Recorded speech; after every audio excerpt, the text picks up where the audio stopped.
Good morning, English 106. This week we are going to be talking about rhetorical terms.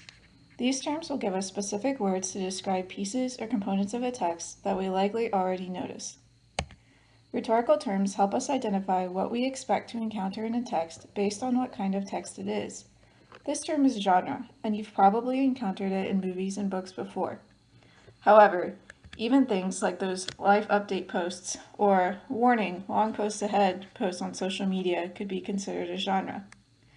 Rhetorical terms also help us identify who we are writing to, or the audience, what the text is about, or the topic, and what our unique perspective is on the topic, or the angle, and what we want our readers to walk away knowing, or the purpose of a document. Writers always write with a purpose. Rhetorical terms can also help us understand what is happening outside the text. For example, a reader profile tells us who our readers are and how they are going to approach this text. It can also tell us why and how they are reading a particular text. We can also look at the context, or the medium that readers use to read, and what social, political, and economic trends our readers will be familiar with. Knowing this can help us anticipate whether our readers will take a long time to read the text or if they're just going to skim it. It can also help us anticipate their reactions.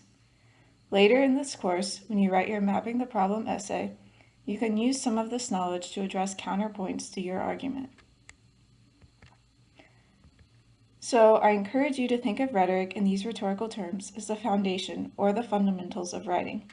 If Norman Dale was a writing coach, he would make the Mylan writing team identify their audience, topic, angle, and purpose before they ever got down to writing paragraphs.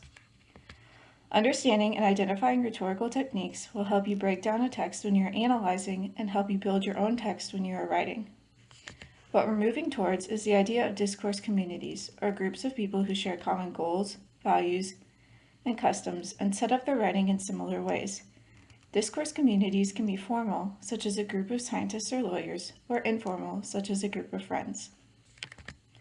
Your goal for this week is to notice discourse communities and rhetorical terms in real life. One way to do this is to make a list on your phone of all the discourse communities you are a part of. Then, find a sample text for a community that you are part of. Identify the topic, purpose, audience, the angle of the writer, etc. Do the same with some text you create.